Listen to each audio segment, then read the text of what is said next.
Hi friends, आज हम इस वीडियो में समझेंगे कि काकरापारा परमाणु ऊर्जा संयंत्र जो है उसकी तीसरा संयंत्र जो है वो ऑपरेशन में आ गया है और उसने क्रिटिकलिटी हासिल कर ली है। तो क्रिटिकलिटी क्या होती है, ये क्यों चर्चा में है? और वैसे तो क्रिटिकलिटी निगेटिव वर्ड है, बट यहाँ बहुत बड़ी उपलब्धि है भारत के लिए, तो हम पूरा वीडियो में डिस्कस करेंगे। ये देखिए, मोदी जी ने बधाई दी है हमारे परमाणु वैज्ञानिकों को कि काकरापारा परमाणु संयंत्र ने क्रिटिकलिटी प्राप्त की है, तो उसके लिए बहुत बहुत बधाई। तो ऐसी क्या उपलब्धि हासिल की है वो हम समझेंगे और पूरा वीडियो में काकरापारा परमाणु संयंत्र से रिलेटेड जितने भी इंपॉर्टेंट फैक्ट हो सकते हैं वो इस वीडियो में डिस्कस करेंगे। तो वीडियो को बहुत ही ध्यान से देखिए, क्योंकि आने वाली एग्जाम्स में यहाँ से एक क्वेश्चन 100% बनने वाला है। तो KAPP3 शॉर्ट फॉर्म में भी पूछा जा सकता है। काकरापारा परमाणु ऊर्जा संयंत्र का तीसरी संयंत्र ने पहली बार क्रिटिकलिटी प्राप्त की है। तो क्रिटिकलिटी का मीनिंग होता है कि ये ऊर्जा संयंत्र जो है अपनी सामान्य परिचालन स्थिति में आ गया है, ऑपरेशनल हो चुका है। अर्थात ऑपरेशनल का मीनिंग है कि इससे ऊर्जा उत्पादन के लिए ये पूरी तरह से तैयार हो चुका है। अब इसमें फिजन चेन रिएक्शन स्टार्ट हो गई है, ये हमें ध्यान रखना होगा। दो तरह की नाभिकीय क्रियाएं होती हैं, रिएक्शंस जो होती हैं, एक फ्यूजन होती है, एक फिजन होती है। तो ज़्यादातर मोस्ट ऑफ द फिजन पर आधारित होते हैं, जहाँ एनर्जी तैयार करनी होती है नाभिकीय रिएक्टर हमारे। तो फिजन चैन रिएक्शन इसमें स्टार्ट हो गई है। और मेन इम्पॉर्टेंट थिंग ये है कि ये जो है पूरी तरह से इसमें जो टेक्निक यूज़ की गई है ये पूरी तरह से स्वदेशी तकनीकी पर आधारित है और मेक इन इंडिया के लिए ये बहुत बड़ी उपलब्धि है। तो अब हम देखेंगे कि इससे कितनी एनर्जी होगी। जो भारत का पहला जो है ये 700 मेगावाट क्षमता वाला यूनिट है। 700 मेगावाट क्षमता, चूंकि ये भारत का है, इंडिजीनियसली डेवलप है, इसलिए बहुत इंपॉर्टेंट है। इंपॉर्टेंट फैक्ट आपको याद रखना है, 700 मेगावाट इसकी क्षमता है। और ये गुजरात का काकरापारा जो है गुजरात के तापी जिले में है, गुजरात के तापी जिले में आएगा।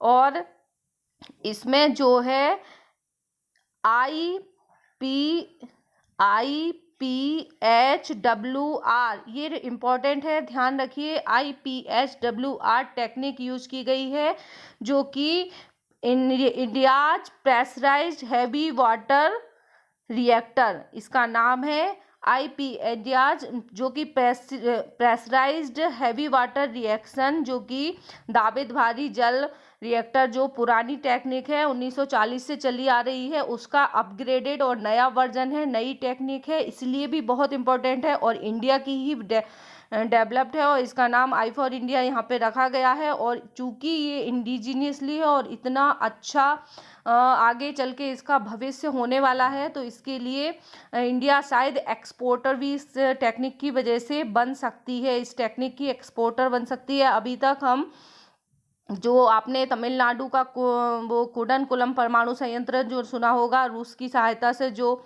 टेक्निक उसमें यूज की गई है, टेक्नोलॉजी, वो रूस की है और उसकी कैपेसिटी तो ज़्यादा है, बट हमें डिपेंडेंसी है। बट यहाँ पे कैपेसिटी तो 700 मेगावाट है, जो कि इंडिया की इंडिजीनियसली पहली बार हुआ है।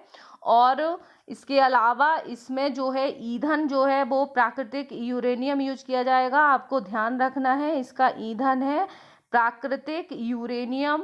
और इसमें जो मॉडरेटर या कूलेंट का यूज किया गया है वो भारी जल या D2O है, ये आपको पता ही होगा कूलेंट के रूप में। फिर भी यहाँ से ऑप्शन बना के दे सकते हैं UPSC प्रीलिम्स के लिए, तो ये बहुत ही इम्पोर्टेंट टॉपिक है और PSC और SSC में भी पूछा जा सकता है। और इसके अलावा इसमें एडवांस कुछ फीचर्स हैं, तो जो है वो एडवांस सेफ्टी फीचर्स बनाए गए हैं इस संयंत्र में। तो उसका वो है, आपको कुछ ध्यान रखना है, फैक्ट के रूप में पूछे जा सकते हैं।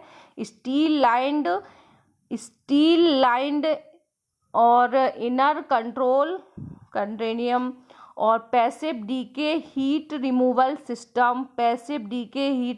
सिस्टम, कंटेनमेंट स्प्रे सिस्टम और हाइड्रोजन मैनेजमेंट सिस्टम, ये जो कुछ इसमें स्पेशल टेक्निक यूज़ की गई है।